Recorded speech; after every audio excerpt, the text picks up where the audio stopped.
Aku selalu mengalah dan menuruti perintahnya untuk terus bersabar. Namun suatu malam, tak sengaja kudengar perbincangan tajam di ruang kerja. Perempuan itu tidak berguna. Usir saja setelah hartanya jadi milikmu. Sambil menahan tangis, aku mengendap-endap kembali dan memeriksa dokumen rahasia miliknya. Kutemukan surat perampasan aset. Dan yang kulihat. Sebelum ceritanya dimulai, silakan tulis di kolom komentar dari daerah mana saja teman-teman yang menonton cerita ini. Jangan lupa like dan subscribe channel ini ya. Gagang pintu kayu jati itu terasa sangat dingin di telapak tangan Naya yang tiba-tiba berkeringat. Jantungnya berdegup begitu kencang hingga ia takut suara detaknya akan terdengar sampai ke dalam ruangan. Di tangannya yang lain, sebuah nampan berisi 2 cangkir teh kamomil hangat mengepulkan asap tipis, menyebarkan aroma penenang yang kini sama sekali tidak ada gunanya. Naya baru saja menaiki tangga perlahan, melewati anak tangga ketiga dari bawah yang selalu berderit, bermaksud memberikan teh ini untuk suaminya, Arya, dan mertuanya yang sedang berbincang di ruang kerja lantai 2. Pintu ruangan itu tidak tertutup rapat. Ada celah selebar 2 jari yang membocorkan cahaya kekuningan ke lorong yang temaram. Dan dari celah itulah, rentetan kalimat yang meruntuhkan 5 tahun hidupnya meluncur tanpa ampun. Sampai kapan kamu mau menahan perempuan itu di rumah ini, Arya? Suara serak dan sinis itu milik ibu mertuanya. Suara yang selalu Naya dengar setiap pagi, mengkritik cara Naya mencuci piring, menanak nasi, hingga melipat baju. Naya menahan napas. Biasanya, ia akan segera memutar tubuh, kembali ke lantai bawah, dan mengirimkan pesan chat ke ponsel Arya, mengeluhkan kesedihannya. Lalu Arya akan turun, memeluknya dari belakang, dan membisikkan kata-kata ajaibnya. Sabar dulu, sayang. Ibu memang keras, tapi beliau sudah tua. Mengalahlah demi aku. Naya selalu luluh oleh kalimat itu. Tapi malam ini, langkah Naya tertahan di lantai parket yang memantulkan bayangannya sendiri. Sesuatu menahan kakinya untuk tetap berdiri di sana. Ibu tenang saja, balas suara bariton yang sangat Naya kenal. Suara Arya. Pria yang tadi pagi mengecup keningnya sebelum berangkat kerja. Tinggal sedikit lagi. Berkas pemindahan hak milik ruko peninggalan orang tua Naya sudah diurus oleh notaris kenalanku. Begitu dia tanda tangan hari Jumat nanti, semuanya beres. Naya merasakan napasnya tercekat di tenggorokan. Udara di lorong itu tiba-tiba terasa lenyap. Nampan di tangannya bergetar hebat. Teh kamomil yang tenang kini beriak-riak kecil, tumpah sedikit membasahi permukaan nampan kayu. Baguslah. Ibu mertuanya mendengus meremehkan. Ibu sudah muak melihat wajahnya yang selalu memelas itu. Apalagi dia belum juga bisa memberimu keturunan. Perempuan mandul tidak pantas ada di keluarga kita. Kamu harus segera meresmikan hubunganmu dengan Tari. Dia sedang mengandung cucu ibu sekarang, jangan biarkan dia menunggu terlalu lama. Tari. Nama itu menghantam dada Naya seperti godam-godam raksasa. Tari adalah asisten pribadi Arya di kantor. Perempuan muda yang bulan lalu menangis terseduh-seduh di pelukan Naya karena, katanya, dihamili oleh pria hidung belang yang kabur meninggalkannya. Naya bahkan yang memasakkan sup ayam untuk Tari, membawakannya ke kantor Arya karena iba. Dan ternyata pria hidung belang itu adalah suaminya sendiri? Iya, Bu. Arya tahu. Arya cuma butuh waktu sebentar lagi untuk membujuknya tanda tangan. Ibu sabar saja, biar Naya tetap merasa Arya mencintainya sampai urusan harta itu selesai. Setelah sertifikat ruko itu sah menjadi namaku, kita akan usir dia dari rumah ini. Arya tertawa pelan. Tawa yang sama yang sering ia gunakan saat menggoda Naya di ranjang. Tawa yang kini terdengar seperti suara malaikat maut pencabut nyawa. Dunia Naya runtuh seketika. Lututnya melemas. Segala kenangan berkelebat di benaknya layaknya kaset rusak yang diputar paksa. Kilas balik ketika ia menjual rumah warisan orang tuanya demi memodali bisnis Arya 5 tahun lalu. Kilas balik setiap kali ia meneteskan air mata di pojok dapur setelah dihina mertuanya, lalu Arya datang menyuruhnya memendam sakit hati itu dalam-dalam. Sabar adalah senjatanya untuk membungkam keluhan Naya. Bukan untuk melindungi Naya, tapi untuk melindungi rencananya sendiri. Bodoh. Bodoh sekali kamu, Naya, batinnya menjerit. Matanya memanas. Tapi air mata yang jatuh bukanlah air mata kesedihan, melainkan air mata kemarahan yang mendidih.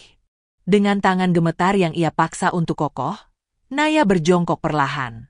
Ia meletakkan nampan berisi teh itu di atas lantai di depan pintu, tanpa menimbulkan bunyi sekecil apapun. Ia tidak menangis terseduh. Ia tidak mendobrak pintu dan memaki mereka seperti adegan sinetron murahan. Rasa sakit yang ia alami sudah melewati batas histeris. Rasa sakit ini membuatnya mati rasa, dingin, dan sangat rasional. Naya bangkit berdiri. Ia mundur perlahan, melangkah turun melewati anak tangga ketiga dari bawah yang berderit dengan melangkahi anak tangga tersebut dengan sangat hati-hati. Ia menuju kamar utama di lantai bawah. Kamar yang selama ini menjadi saksi kebohongan pria itu. Masuk ke dalam kamar, Naya menyalakan lampu tidur kecil. Matanya langsung tertuju pada tumpukan dokumen dalam map merah yang diletakkan Arya di atas meja rias tadi sore. Sayang, ini cuma berkas administrasi pajak ruko. Besok lusa kamu tanda tangannya, biar urusan perizinannya gampang, kata Arya tadi. Naya meraih map merah itu. Ia membukanya, membaca setiap baris kalimat ketikan yang selama ini selalu ia abaikan karena terlalu percaya pada suaminya. Tertulis dengan jelas di sana, surat kuasa penuh pemindah tanganan aset. Tangan Naya meremas ujung kertas itu hingga lecek. Menggunakan tenaga yang tak pernah ia tahu ia miliki, ia merobek surat perjanjian itu menjadi dua, lalu merobeknya lagi hingga menjadi serpihan-serpihan kecil yang tidak berbentuk. Ia membuang serpihan itu ke dalam keranjang sampah. Waktunya sudah habis. Naya menatap cincin pernikahan emas putih yang melingkar di jari manisnya.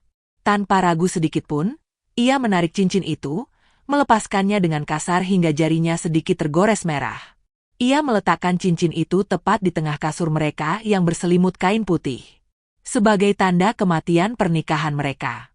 Ia meraih ransel kecil miliknya dari dalam lemari.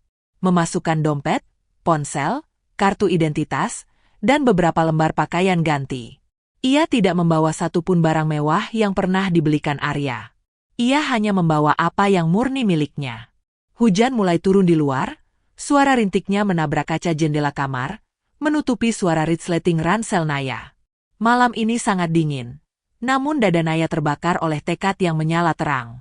Ia harus pergi dari rumah ini, menjauh dari para monster pemakan darah yang menyamar sebagai keluarganya, dan menyusun rencana hidupnya yang baru. Naya mengendap-endap keluar dari kamar, berjalan melewati ruang tengah yang sepi menuju pintu depan. Hujan menderas, menciptakan simfoni alam yang bising, menyembunyikan suara klik saat ia membuka kunci pintu utama. Udara malam yang basah langsung menampar wajahnya. Bebas. Langkah pertamanya keluar dari ambang pintu terasa seperti menghirup udara segar setelah tenggelam sekian lama. Naya mempercepat langkahnya menuju pagar besi rumah yang menjulang tinggi di halaman depan.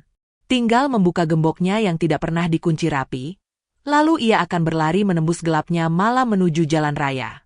Namun, tepat saat jemarinya menyentuh besi pagar yang basah oleh air hujan, sebuah cengkeraman tangan yang kuat dan lebar tiba-tiba mendarat di bahu kirinya. Tubuh Naya membeku seketika. Bau parfum maskulin bercampur aroma kopi yang sangat akrab menyeruak menembus bau tanah basah. Mau kemana kamu selarut ini, sayang? Suara Arya berbisik pelan tepat di telinganya, dingin dan mengancam, mengalahkan derai hujan di sekeliling mereka. Cengkeraman di bahu kiri Naya terasa seperti jepitan besi panas, berbanding terbalik dengan guyuran air hujan yang sedari tadi membekukan kulitnya. Jantungnya seakan melompat hingga ke tenggorokan. Perlahan, dengan sisa-sisa tenaga dan kewarasan yang ia kumpulkan paksa, Naya memutar tubuhnya. Di depannya berdiri Arya, suaminya. Pria itu memakai payung hitam lebar yang menaungi mereka berdua, sementara tangan kirinya masih mencengkeram erat bahu Naya. Wajah Arya tertutup bayang-bayang payung, namun kilat petir yang menyambar sejenak memperlihatkan raut wajahnya yang datar, tidak terkejut, tidak juga marah. Hanya sebuah tatapan mengukur yang membuat bulu kuduk Naya meremang. Mau kemana dengan ransel itu, Naya? Tanya Arya lagi, kali ini suaranya lebih lembut, tapi justru kelembutan itulah yang membuat perut Naya mual. Otak Naya berputar ribuan kali per detik. Jika ia jujur mengatakan bahwa ia mendengar rencana busuk Arya tentang Ruko dan Tari, ia tidak punya tempat berlindung malam ini. Arya bisa saja melakukan hal nekat untuk merebut harta itu secara paksa. Ia sendirian, lemah, dan basah kuyup. Ia butuh strategi. Ia harus menelan pil pahit ini dan ikut bermain dalam sandiwara menjijikkan suaminya. Air mata Naya jatuh. Kali ini benar-benar air mata yang ia perintahkan untuk keluar. Ia membiarkan bahunya bergetar, menatap dada bidang suaminya. Aku mendengar ucapan ibu tadi di lorong lantai 2. Mas, isaknya. Suaranya sengaja dibuat serak dan hancur. Ibu bilang aku perempuan mandul. Ibu bilang aku tidak pantas ada di keluarga ini.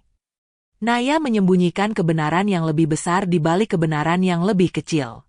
Ia tidak menyebut soal Tari atau Ruko. Ia hanya fokus pada hinaan mertuanya. Mendengar itu, ketegangan di rahang Arya seketika mengendur. Cengkeramannya di bahu Naya berubah menjadi usapan pelan. Naya hanya mengambek karena mertuanya, pikir Arya. Arya menarik Naya ke dalam pelukannya. Tubuh pria itu hangat. Namun Naya merasa sedang memeluk balok es. Bau wewangian maskulin Arya yang dulu selalu menenangkannya, kini tercium bercampur dengan aroma manis yang asing. Aroma parfum perempuan. Tari, batin Naya menjerit. Ya ampun, sayang, kamu mau kabur hanya karena itu? Hujan-hujan begini? Arya menghela napas panjang, mengecup puncak kepala Naya yang basah. Ayo kita masuk. Kamu bisa sakit. Tanpa menunggu jawaban Naya, Arya merangkul pundak istrinya, menuntunnya kembali masuk ke dalam rumah. Setiap langkah kembali melewati ambang pintu terasa seperti Naya sedang berjalan sukarela masuk ke dalam liang lahat. Namun, ia harus bertahan. Sesampainya di ruang tengah, Arya mendudukkan Naya di sofa beludru berwarna krem. Pria itu bergegas ke kamar mandi dan kembali membawa handuk kering. Dengan telaten, Arya mengeringkan rambut Naya, mengusap pipinya yang pucat. Perlakuan yang begitu manis, begitu sempurna, layaknya pahlawan yang menyelamatkan putri dari badai. Dengarkan aku, Naya, ucap Arya lirih, berjongkok di depan lutut istrinya sambil menggenggam kedua tangan Naya. Mata pria itu menatap dalam-dalam, memancarkan kesedihan yang nyaris meyakinkan. Aku tahu ibu sering bicara kasar. Aku tahu kamu lelah. Tapi tolong, jangan pernah berpikir untuk meninggalkanku. Naya menunduk, membiarkan rambutnya menutupi sebagian wajahnya agar Arya tidak melihat sorot matanya yang memancarkan kebencian. Sampai kapan, Mas? Aku merasa tidak berguna di rumah ini. Arya menghela napas berat, seolah memikul beban dunia. Aku belum pernah menceritakan ini padamu karena aku tidak mau kamu kepikiran. Tapi, ibu sedang sakit parah, Naya. Naya mengangkat wajahnya perlahan. Sakit parah? Tadi di lantai 2, suara wanita tua itu menggelegar penuh tenaga saat menyuruh Arya segera meresmikan hubungan dengan Tari. Jantung ibu sudah sangat lemah. Dokter bilang, waktunya mungkin tidak lama lagi. Paling lama hanya 1 bulan. Lanjut Arya, suaranya bergetar menahan tangis palsu. Itu sebabnya emosinya tidak stabil. Dia sering melantur dan marah-marah tanpa alasan. Aku mohon padamu, sayang, sabar dulu. Tolong tahan demi aku, hanya untuk 1 bulan ini saja. Setelah itu, aku janji hidup kita akan damai berdua. Bisakah kamu mengalah sedikit lagi untuk ibu yang sedang meregang nyawa? Dalam hati, Naya tertawa sinis hingga rasanya paru-parunya ingin pecah. 1 bulan? Waktu yang kamu butuhkan untuk membalikan nama sertifikat rukoku agar sah menjadi milikmu. Kan? Betapa liciknya pria ini. Menggunakan alasan umur ibunya untuk mengunci Naya dalam rasa bersalah. Jika Naya perempuan bodoh yang sama seperti kemarin, ia pasti sudah memeluk Arya sambil menangis terseduh-seduh dan berjanji akan merawat mertuanya dengan nyawa sekalipun. Tapi Naya yang sekarang hanya mengangguk pelan. Maafkan aku, Mas. Aku tidak tahu ibu sedang sakit. Aku janji, aku akan bertahan bulan ini. Senyum lega yang tertahan muncul di sudut bibir Arya. Terima kasih, sayang. Kamu memang istri terbaikku. Sekarang, ganti bajumu di kamar. Aku akan buatkan teh hangat untukmu. Arya bangkit berdiri dan melangkah menuju dapur. Saat punggung pria itu menghilang di balik tembok, mata Naya terbelalak lebar. Darahnya berdesir hebat. Kamar. Cincin pernikahannya tergeletak di tengah kasur. Dan map merah berisi surat kuasa yang ia robek-robek. Serpihannya ada di keranjang sampah di samping meja rias. Jika Arya masuk ke kamar dan melihat kekacauan itu, sandiwaranya malam ini akan terbongkar sia-sia dan ia akan tamat. Naya melompat dari sofa. Dengan tubuh yang masih sedikit gemetar dan setengah basah, ia berlari tanpa suara menuju kamar utama di lantai bawah. Ia membuka pintu dengan cepat dan langsung menutupnya rapat-rapat. Waktunya tidak banyak. Naya bergegas ke meja rias, meraih keranjang sampah yang berisi serpihan kertas surat kuasa tersebut. Ia menjejalkan beberapa lembar tisu bekas dan kapas sisa riasannya ke atas tumpukan robekan kertas itu, menyembunyikan bukti pemberontakannya. Lalu ia menendang keranjang sampah tersebut dalam-dalam ke bawah kolong meja rias, hingga tidak terlihat dari luar. Selanjutnya, kasur. Naya melompat ke tepi ranjang, menyambar cincin emas putih yang tergeletak di atas hamparan selimut. Tepat ketika ia mencoba memasukkan cincin itu kembali ke jari manisnya, buku jarinya yang tadi tergores terasa perih. Cincin itu tersangkut, sementara terdengar suara langkah kaki Arya mendekat dari arah ruang tengah. "Cepat, Naya, cepat!" Batinnya memaki diri sendiri.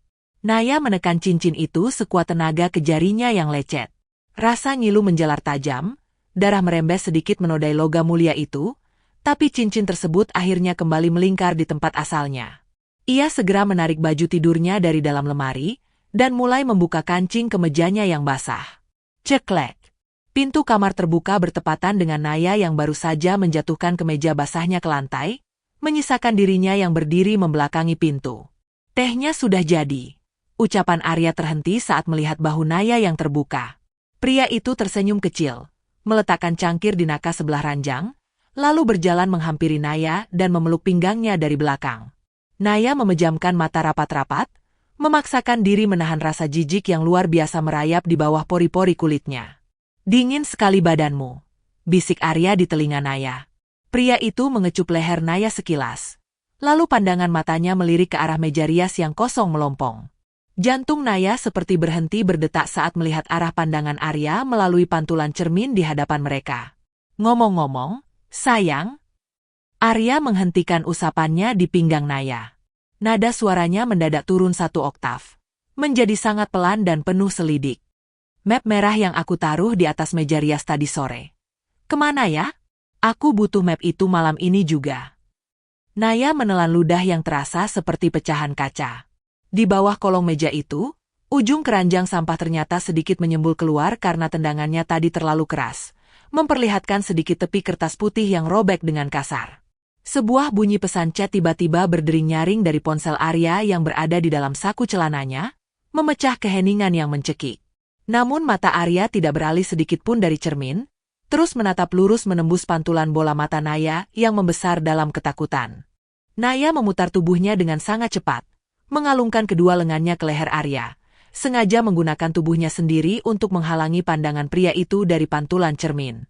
Jantung Naya berdebar begitu liar hingga menabrak tulang rusuknya. Namun ia memaksakan sebuah senyuman kecil yang terlihat lelah.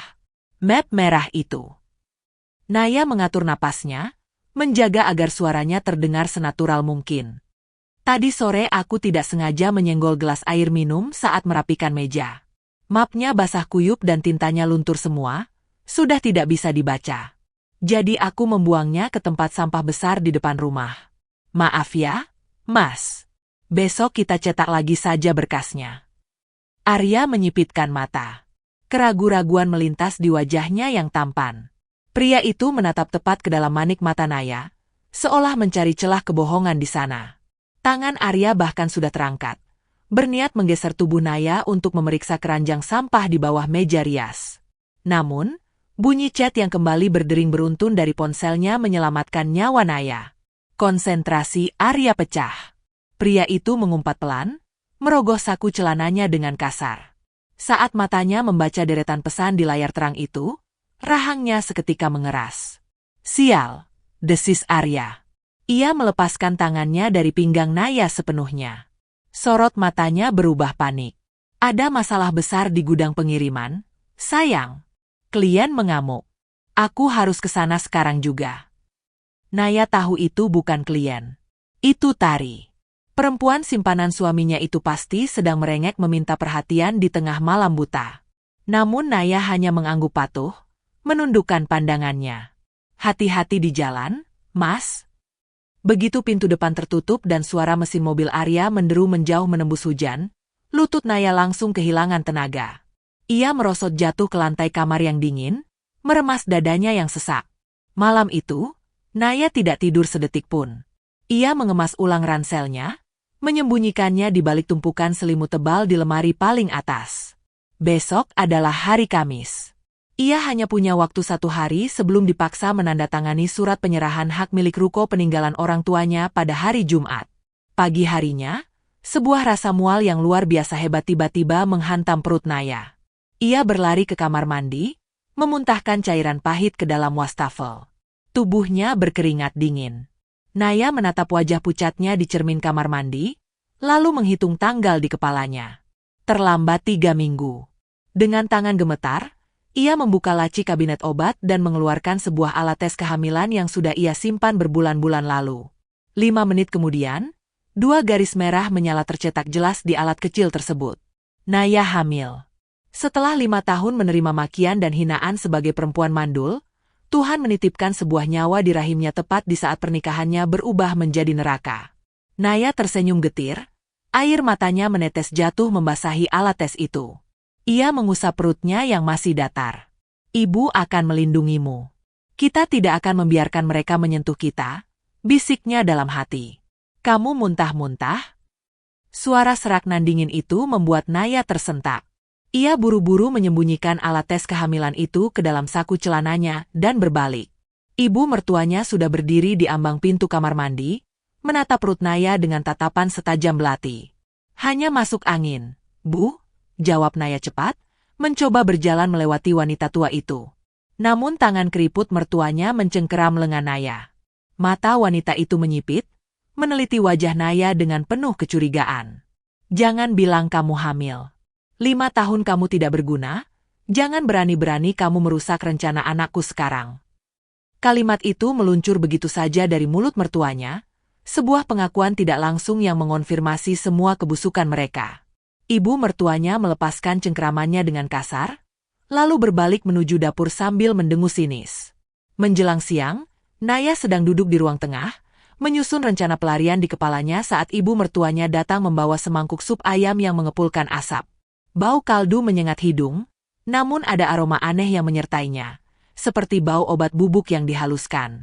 Makan ini. Wajahmu seperti mayat, ucap wanita tua itu, meletakkan mangkuk itu di meja dengan kasar. Ia kemudian duduk di sofa seberang, menyalakan televisi, namun ekor matanya terus mengawasi Naya. Naya menatap sup itu. Di pinggiran mangkuk keramik putih tersebut, masih tersisa sedikit noda serbuk putih yang tidak larut sempurna. Insting keibuannya berteriak kencang. Wanita tua ini tahu Naya hamil, atau setidaknya curiga. Dan jika Naya hamil, posisi Tari dan rencana penguasaan ruko itu bisa berantakan. Ini bukan sup ayam. Ini adalah racun penggugur kandungan. Darah Naya mendidih, namun wajahnya tetap datar.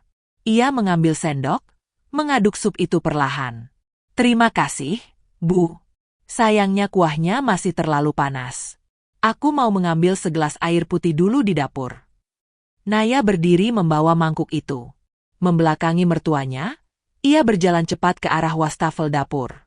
Tanpa ragu, ia menumpahkan seluruh isi mangkuk ke dalam saluran pembuangan, lalu menyiramnya dengan air keran deras-deras. Ia menyisakan sedikit kuah di dasar mangkuk, lalu kembali ke ruang tengah dan meletakkan mangkuk kosong itu di meja. Sudah habis, Bu, ucap Naya tenang. Melihat mangkuk yang nyaris bersih itu, seulas senyum licik dan puas terbentuk di sudut bibir mertuanya. Bagus. Tidurlah. Sebentar lagi perutmu pasti akan terasa hangat.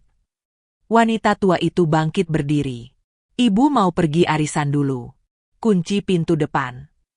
Begitu sosok mertuanya menghilang di balik pagar depan, Naya tahu inilah saatnya. Tidak ada hari esok. Jika ia melarikan diri secara normal, Arya akan mencarinya ke ujung dunia untuk mendapatkan tanda tangan sertifikat ruko itu. Ia harus membuat Arya berhenti mencari. Ia harus membuat mereka percaya bahwa Naya sudah tiada. Naya bergerak cepat menuju dapur. Ia mengeluarkan tabung gas berukuran 12 kg dari kolong kabinet, lalu menggunakan pisau daging untuk menyayat selang karet pelindungnya hingga robek panjang. Bau gas yang menyengat dan mendesis langsung memenuhi udara dapur yang sempit. Ia kemudian mengambil sekotak obat nyamuk bakar dari laci. Naya meletakkan obat nyamuk itu di atas piring kaleng, menyalakannya di sudut dapur yang jaraknya cukup aman dari sumber kebocoran, memperhitungkan bahwa bara apinya baru akan mencapai titik kumpul gas dalam waktu kurang lebih 30 menit. Waktu yang lebih dari cukup baginya untuk menghilang. Terakhir, Naya menarik paksa cincin emas putih dari jari manisnya. Bekas goresan semalam kembali berdarah, mengotori bagian dalam cincin tersebut. Ia meletakkan cincin itu di atas meja makan kayu, tepat di sebelah serpihan kertas map merah yang sengaja ia tebarkan sebagai barang bukti yang seolah-olah sedang ia baca sebelum insiden terjadi. Menggendong ransel kecilnya, Naya melangkah keluar melalui pintu belakang, menembus gang sempit yang jarang dilewati warga. Ia tidak menoleh ke belakang. Setiap langkahnya menjauh dari rumah itu terasa seperti beban bertonton terangkat dari bahunya. 30 menit kemudian, saat Naya baru saja menaiki bus antar kota di terminal yang berjarak 5 km dari perumahannya, sebuah dentuman keras mengguncang langit sore. Naya menatap dari balik kaca jendela bus yang kotor. Di kejauhan, kepulan asap hitam pekat membumbung tinggi menutupi awan kelabu. Rumah itu hangus. Beserta seluruh ilusi cinta Arya, kebohongan mertuanya, dan aset yang selama ini mereka incar. Naya mengusap perutnya yang rata, menatap nanar ke arah kepulan asap tersebut. Kita sudah bebas, sayang, bisik Naya pada janinnya. Dan saat kita kembali nanti, ibu pastikan mereka yang akan terbakar di neraka. Bus mulai melaju meninggalkan kota, namun tiba-tiba ponsel Naya yang sengaja dimatikan bergetar di dalam tasnya. Ia merogohnya dengan dahi berkerut. Layarnya menyala, menampilkan sebuah pesan chat dari nomor tidak dikenal. Aku melihatmu keluar dari pintu belakang sebelum ledakan itu, Naya. Kita perlu bicara, atau Arya akan tahu kebenarannya malam ini juga. 3 tahun telah berlalu sejak kepulan asap hitam itu membumbung tinggi di langit sore, mengubur identitas Naya yang lama di bawah reruntuhan abu. Di sebuah perkampungan kumuh yang padat di sudut kota, suara batuk yang kering dan menyiksa terdengar dari dalam sebuah rumah petak berukuran 4 kali 4 meter. Atap sengnya bocor di beberapa bagian, lantai semennya lembab dan berlumut. Di atas sebuah kasur busa yang sudah menipis dan berbau apak, terbaring wanita tua yang dulu begitu ditakuti dan dipuja di keluarganya. Ibu mertua Arya. Tubuh wanita itu kini tinggal tulang berbalut kulit. Separuh badannya lumpuh total akibat serangan stroke berat yang menyerangnya 2 minggu setelah kebakaran rumah. Harta yang mereka impikan dari ruko warisan Naya lenyap menjadi abu. Secara harfiah, polisi dan tim pemadam kebakaran menyimpulkan insiden itu sebagai kecelakaan akibat kebocoran gas. Tanpa tanda tangan Naya yang sah di depan notaris, dan tanpa dokumen asli yang hangus terbakar beserta rumah mereka, pihak bank menyita tanah ruko tersebut untuk melunasi utang-utang bisnis Arya yang ternyata sudah menumpuk. Arya. Rintih wanita tua itu, suaranya parau dan lemah. Tangannya yang gemetar menggapai gelas plastik kosong di lantai. Air. Pintu triplek rumah peta itu terbuka dengan bunyi berdecit keras. Arya melangkah masuk dengan tubuh lemas dan pakaian kerja yang lecek dan bau keringat. Pria yang dulunya berpenampilan klimis dan sombong itu kini terlihat 10 tahun lebih tua. Lingkaran hitam di bawah matanya begitu pekat, pipinya kempot, dan rambutnya mulai dipenuhi uban sebelum waktunya. Tari, perempuan simpanan yang dulu digadang-gadang akan membawa penerus keluarga, melarikan diri menguras sisa tabungan Arya hanya 3 hari setelah Arya dinyatakan bangkrut dan kehilangan segalanya. Bayi dalam kandungan Tari pun ternyata bukanlah anak Arya. Dengan wajah datar tanpa ekspresi, Arya menuangkan air keran ke dalam gelas plastik dan menyodorkannya ke bibir ibunya dengan kasar, hingga airnya tumpah membasahi dagu wanita tua itu. Pelan-pelan, Arya, ibu ini sakit. Keluh ibunya dengan napas tersengal. Kalau ibu tidak terus-terusan merengek minta dibelikan obat mahal, aku tidak perlu kerja lembur sebagai staf administrasi murahan sampai malam begini. Bentak Arya, membanting gelas plastik itu ke lantai hingga menggelinding. Semua ini gara-gara ibu. Kalau saja ibu dulu tidak menyuruhku terburu-buru merebut ruko Naya, kalau saja ibu tidak membuat Naya stres sampai dia lalai di dapur dan terbakar, kita tidak akan melarat seperti anjing jalanan begini. Wanita tua itu meneteskan air mata, namun tidak ada rasa iba di hati Arya. Setiap malam, Pria itu diteror oleh rasa bersalah dan penyesalan yang membunuh. Dalam pikirannya yang sudah rusak oleh kemiskinan, Naya adalah malaikat sempurna yang mati karena kebodohannya. Ia merindukan kelembutan Naya, masakan Naya, dan pengabdian tulus istrinya yang dulu disia-siakannya. Ponsel murah di saku Arya bergetar. Sebuah pesan chat dari kepala divisi di kantornya masuk. Besok pagi jam 8 tepat, seluruh staf wajib kumpul di aula utama. Perusahaan kita resmi diakuisisi oleh grup Adiaksa dari Jakarta. CEO baru akan datang inspeksi. Jangan ada yang terlambat atau kalian langsung dipecat. Arya mengusap wajahnya yang kasar dengan kedua telapak tangan. Ia menghela napas panjang, bersiap menghadapi hari esok yang pasti akan sama menyiksanya dengan hari-hari sebelumnya. Keesokan harinya, suasana di gedung perkantoran PT Dirgantara begitu tegang. Ratusan karyawan berdiri berjejer rapi di lobi utama yang megah. Arya berdiri di barisan paling belakang, menundukkan kepalanya, berusaha menyembunyikan kemejanya yang sudah mulai pudar warnanya di antara rekan-rekannya yang berpenampilan rapi. Grup Adiaksa dikenal sebagai raksasa bisnis yang sangat agresif. Kabar yang beredar, konglomerat ini dipimpin oleh seorang eksekutif muda yang sangat dingin dan jenius. 2 buah mobil mewah berwarna hitam mengkilap berhenti tepat di depan pintu kaca lobi. Beberapa pengawal bersetelan jas hitam turun terlebih dahulu, membuka jalan dengan sigap. Sejurus kemudian, pintu penumpang mobil utama terbuka. Sepasang sepatu hak tinggi berwarna merah marun menapak lantai marmer dengan ketukan yang tegas dan berwibawa. Sosok wanita anggun keluar dari dalam mobil. Ia mengenakan setelan jas kerja tailored cut berwarna krem mewah yang membalut tubuhnya dengan sempurna. Rambut panjangnya yang ditata bergelombang jatuh indah di bahunya. Aura yang dipancarkan wanita itu begitu kuat, dominan, dan menyilaukan hingga seluruh ruangan mendadak hening. Arya yang berada di barisan belakang tidak peduli. Ia terus menunduk sambil memijat keningnya yang berdenyut. "Selamat datang, Ibu Nayara Adiaksa," sambut mantan Direktur Utama PT Dirgantara dengan suara bergetar gugup sembari membungkuk hormat. Mendengar nama itu, jantung Arya seolah berhenti berdetak selama 1 detik penuh. Nayara? Nama yang sangat akrab di telinganya. Namun itu tidak mungkin. Nayara istrinya sudah mati menjadi abu 3 tahun lalu. Terdorong oleh rasa penasaran yang gila, Arya mengangkat kepalanya perlahan, menyembul di antara bahu 2 orang rekan kerja di depannya. Matanya mengunci sosok wanita yang kini sedang berjalan menyusuri barisan karyawan didampingi jajaran direksi. Saat jarak mereka tinggal beberapa meter, wanita itu menoleh sedikit ke arah barisan belakang. Wajah mulus tanpa celah, mata tajam yang jernih, dan bentuk bibir yang sangat dikenali oleh ingatan otot Arya. Tubuh Arya menegang hebat. Napasnya tercekat di tenggorokan.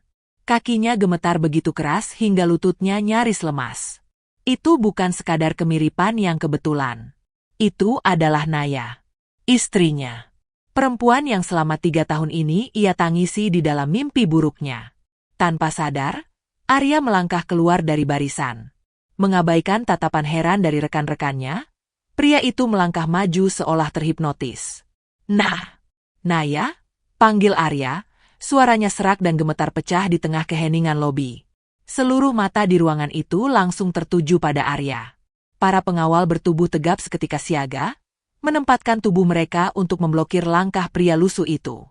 Namun wanita itu mengangkat satu tangannya dengan pelan, memberi isyarat kepada para pengawalnya untuk mundur. Nayara berhenti melangkah. Ia menoleh sepenuhnya ke arah Arya. Matanya menatap pria itu dari ujung rambut hingga ujung kaki tanpa ekspresi, tatapan dingin yang sama seperti memandang sebuah barang rongsokan di pinggir jalan. "Maaf," ucap Nayara dengan nada datar, suaranya menggelegar lembut di lobi yang hening. "Apakah kita saling kenal, Pak?" "Ini aku, Naya. Arya, suamimu." Arya ingin berlari memeluknya, namun tatapan pengawal membuatnya tertahan. Air mata mulai menggenang di mata pria itu, air mata bahagia yang bercampur delusi. "Kamu masih hidup? Astaga, Tuhan! Kamu tidak mati terbakar." Seulas senyuman tipis, sangat tipis hingga nyaris tak terlihat, menyungging di sudut bibir Nayara. Bukannya marah atau mengusir Arya, Nayara justru menatap mantan direktur utama di sebelahnya. "Siapa nama staf ini?" Tanyakan Nayara lembut. Arya, Bu. Dia staf administrasi di divisi logistik, jawab sang direktur dengan keringat dingin bercucuran. Nayara mengangguk pelan. Ia menatap Arya kembali, kali ini tatapannya berubah hangat dan lembut. Tatapan manipulatif sempurna yang langsung membakar kembali harapan di hati Arya. Kerja yang baik, Pak Arya, ucap Nayara dengan senyum yang tampak memukau, namun menyimpan racun mematikan di baliknya. Jika kinerja Anda bagus, kita mungkin akan punya waktu untuk berbincang secara pribadi nanti malam. Tanpa menunggu balasan Arya yang masih terpaku seperti patung, Nayara melanjutkan langkahnya menuju lift khusus direksi, meninggalkan Arya dalam ledakan euforia dan kebingungan yang luar biasa. Di dalam lift yang bergerak naik, ponsel Nayara bergetar. Sebuah pesan chat dari nomor yang sama dengan 3 tahun lalu masuk layarnya. Ibu mertuamu sudah tahu kamu ada di kota ini. Dia menyuruh Arya untuk membawa anak laki-lakimu ke rumah petak mereka malam ini juga. Napas Arya memburu, dadanya naik turun dengan kasar seolah oksigen di ruang rapat itu telah tersedot habis. Rapat pembersihan manajemen telah selesai 5 menit yang lalu, dan para karyawan berhamburan keluar dengan wajah tegang, menyisakan Arya yang masih terpaku di kursinya dengan lutut gemetar. Ia baru saja melihat hantu. Hantu masa lalunya yang kini menjelma menjadi penguasa absolut di tempatnya mengais rezeki. Arya memaksa kakinya berdiri, berniat melarikan diri sebelum wanita itu mengingat keberadaannya. Namun, baru saja ia berbalik menuju pintu keluar, sebuah tangan kekar bersarung tangan hitam menahan dadanya. Danu, pria bersetelan rapi yang tadi mendampingi Naya, menatapnya dengan raut wajah datar tanpa emosi. Direktur utama menunggu Anda di ruangannya, Tuan Arya. Mari ikut saya, ucap Danu, nada suaranya mengalun sopan namun syarat akan ancaman yang tidak bisa dibantah. Menelan ludah dengan susah payah, Arya mengikuti langkah tegap Danu menaiki lift khusus menuju lantai tertinggi gedung tersebut. Keringat dingin merembes membasahi kerah kemejanya yang sudah menguning, membuat bau asam tubuhnya sendiri tercium menyengat. Sangat kontras dengan wangi pengharum ruangan aroma kayu cendana di dalam lift mewah ini. Jantungnya berdebar liar. Apakah Naya akan memanggil polisi? Apakah Naya akan langsung memecatnya dan membuangnya ke jalanan hari ini juga? Pintu ganda ruangan direktur utama terbuka. Danu mempersilakan Arya masuk, lalu menutup pintu dari luar, meninggalkan Arya berdua saja dengan wanita itu. Ruangan itu sangat luas, dikelilingi kaca yang mempertontonkan pemandangan kota dari ketinggian. Di tengah ruangan, Naya duduk bersilang kaki di sofa kulit berwarna putih gading, setelan jasnya memancarkan keanggunan yang mengintimidasi. Di atas meja kaca di hadapannya, mengepul asap tipis dari teko porselen. Duduklah, Mas Arya. Suara Naya tidak menggelegar seperti di ruang rapat tadi. Suara itu begitu lembut, persis seperti Naya yang dulu selalu menyambutnya pulang kerja. Panggilan, Mas, itu membuat Arya tersentak. Ia mengangkat wajahnya dengan ragu, menatap mata Naya yang ternyata tidak memancarkan kebencian, melainkan secercah kerinduan yang samar. Dengan tubuh masih kaku, Arya duduk di ujung sofa seberang. Naya, kamu masih hidup? Suaranya pecah, bergetar di antara ketakutan dan rasa tak percaya. Naya menuangkan teh ke dalam 2 cangkir kecil bermotif bunga. Seperti yang kamu lihat, Mas, malam itu aku berhasil keluar sebelum api membesar. Aku diselamatkan oleh kerabat jauh ayahku, dan selama 3 tahun ini aku belajar mengurus bisnis keluarga. Naya mendorong perlahan salah satu cangkir ke arah Arya. Minumlah. Ini teh kamomil. Dulu aku selalu membuatkannya untukmu dan ibu, kan? Mendengar kata ibu dan melihat senyum tipis di bibir Naya, tembok pertahanan Arya mulai runtuh. Pria licik di dalam dirinya perlahan bangkit, menyadari sebuah peluang emas. Naya tidak marah. Naya mungkin masih mencintainya. Istrinya ini selalu berhati lembut dan mudah luluh. Bukan? Arya langsung merosot dari sofa, berlutut di atas karpet tebal tepat di depan kaki Naya. Ia menutupi wajahnya dengan kedua tangan, memaksakan air mata buaya keluar membasahi pipinya yang kusam. Maafkan aku, Naya. Maafkan aku. Isak Arya memelas, suaranya sengaja dibuat sehancur mungkin. 3 tahun ini hidupku seperti di neraka tanpa dirimu. Aku tahu aku salah malam itu. Tapi sungguh, semua soal Ruko dan Tari itu semua murni rencana gila ibu. Aku hanya terlalu takut untuk melawan beliau. Ibu selalu mengancam akan bunuh diri jika aku tidak menuruti kemauannya. Aku terjebak. Sayang, aku tidak pernah berhenti mencintaimu. Naya menatap pucuk kepala Arya yang menunduk di kakinya. Di balik raut wajahnya yang tampak iba, mata Naya menyorotkan rasa jijik yang luar biasa. Pengecut. Beraninya kamu menumbalkan ibumu sendiri? Batin Naya mencemooh. Namun, ia telah bersumpah untuk menghancurkan pria ini perlahan-lahan. Ia harus menaikkan Arya ke puncak tertinggi, sebelum menjatuhkannya ke dasar jurang tanpa parasut. Tangan Naya yang terawat dengan kuku berpoles merah perlahan terulur, menyentuh pundak Arya yang bergetar. Berdirilah, Mas. Jangan seperti ini.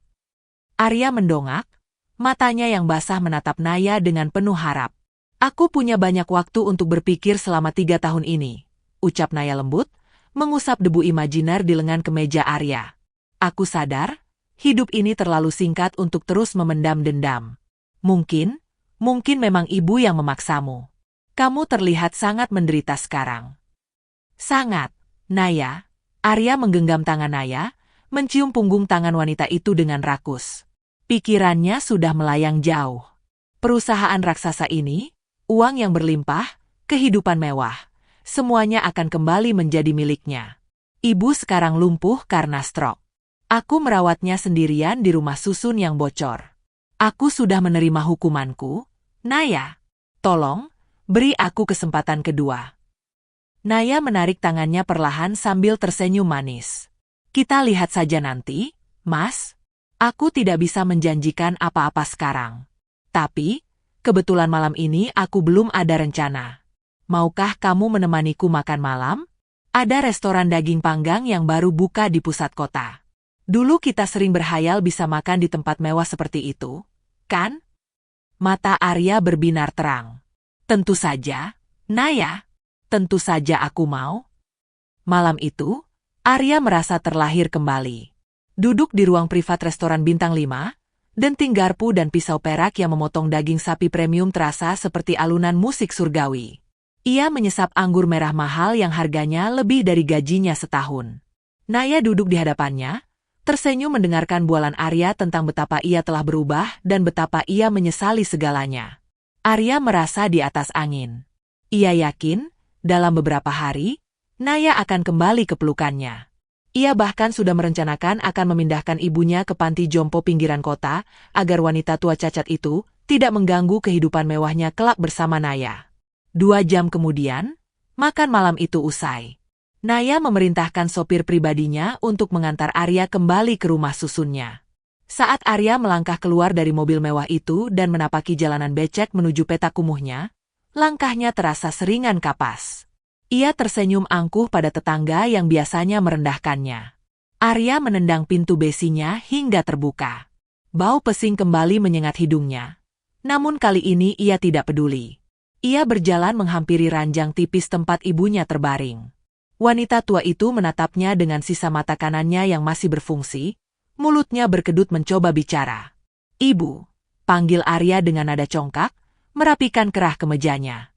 Ia mengeluarkan ponselnya yang layarnya sudah retak, membuka galeri foto. Tadi, saat Naya tidak melihat, ia diam-diam memotret Naya yang sedang duduk memegang gelas anggur di restoran mewah tersebut. Arya menyodorkan layar ponsel itu tepat ke wajah ibunya. Lihat ini, Bu. Lihat baik-baik.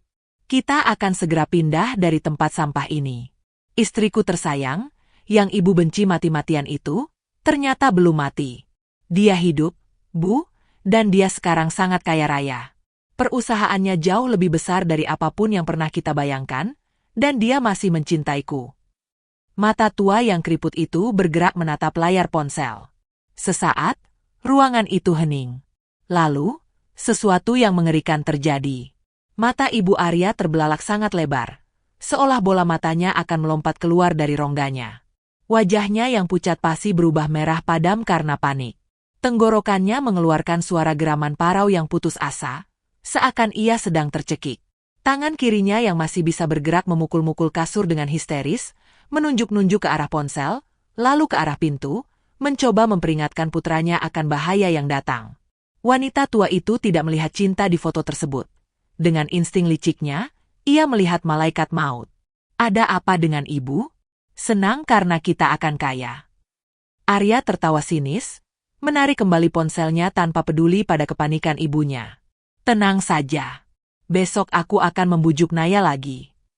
Di waktu yang sama, di dalam mobil mewahnya yang melaju membelah malam, Naya menyandarkan kepalanya. Layar ponselnya menyala, menampilkan sebuah pesan chat masuk dari Danu. Umpan sudah dimakan dengan sangat rakus. Nyonya, kapan kita akan memulai eksekusi tahap akhir?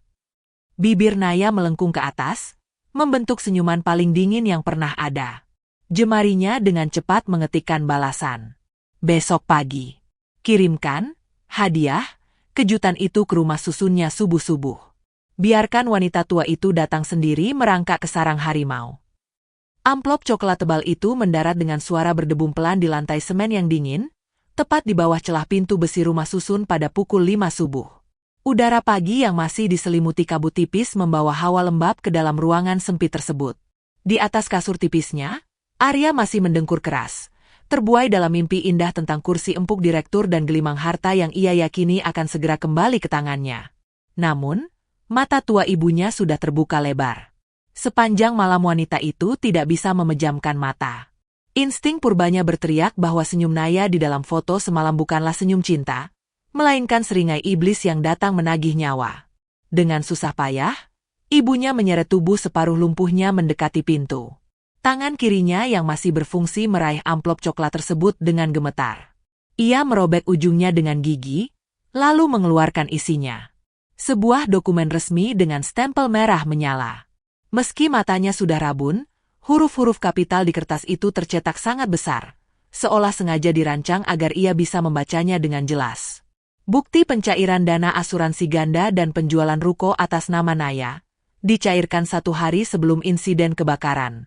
Di bawahnya, terdapat sebuah catatan kecil yang ditulis dengan tinta hitam. Seluruh modal awal Atiatma Group berasal dari uang ini. Dia tidak pernah miskin. Dia mencuri milik putramu untuk membangun kerajaannya sendiri. Darah wanita tua itu mendidih hebat hingga rasanya pembuluh darah di kepalanya akan pecah. Napasnya memburu. Matanya yang cekung memerah, menyorotkan kebencian dan keserakahan yang menyatu menjadi racun mematikan. Perempuan jalang. Batinnya menjerit. Ia tidak peduli dengan logika bahwa uang asuransi dan ruko kecil itu mustahil bisa membangun perusahaan raksasa bernilai triliunan. Di otak liciknya yang dikuasai ketamakan, Naya adalah pencuri licik yang telah merampas hak Arya. Ia menoleh ke arah putranya yang masih mendengkur dungu. Arya terlalu bodoh, terlalu buta oleh cinta palsu Naya. Jika ia membiarkan Arya bertindak sendirian, Naya pasti akan menipunya lagi. Ia harus bertindak sendiri. Ia harus mempermalukan Naya di depan semua orang dan merebut kembali perusahaannya. Dengan tenaga yang entah datang dari mana, Ibu Arya memukul dinding pembatas rumah susun itu dengan tongkat kayunya berulang kali, memanggil tetangga sebelahnya. Tak lama, Marni, perempuan parubaya yang terkenal rakus dan suka bergosip, membuka pintu. Marni sempat mengeluh, namun matanya langsung berbinar serakah saat Ibu Arya melepaskan satu-satunya anting emas pudar yang selama ini ia sembunyikan di balik pakaian dalamnya. Bawa aku ke alamat ini skala Aang. Perintah Ibu Arya dengan suara cadel dan air liur yang menetes di sudut bibir miringnya. Aku harus melabrak pencuri. 4 jam kemudian, di lantai 12 gedung Atiatma Group, udara terasa sangat beku. Naya duduk tegak di kursi utama meja bundar kayu mahoni, memimpin rapat tertutup dengan 12 anggota Dewan Direksi pemegang saham perusahaan. Ia mengenakan kemeja sutra berwarna hitam pekat, menonjolkan kulitnya yang pucat dan raut wajahnya yang tanpa celah. Di sudut ruangan dekat mesin pembuat kopi, Arya berdiri memegang nampan berisi beberapa cangkir kotor. Ia dengan sukarela menawarkan diri menjadi pesuruh khusus rapat hari ini, murni agar ia bisa berada di ruangan yang sama dengan Naya. Ia ingin pamer pada para petinggi ini bahwa kelak, ia adalah pria yang akan bersanding dengan sang direktur utama. Arya terus tersenyum congkak. Dadanya membusung setiap kali mata Naya tanpa sengaja melirik ke arahnya. Sebentar lagi, aku yang akan duduk di kursi itu, batinnya sombong. Namun, hayalan Arya terputus secara brutal. Suara keributan yang luar biasa bising meledak dari balik pintu ganda ruang rapat. Terdengar suara bentakan penjaga keamanan, disusul jeritan melengking seorang wanita.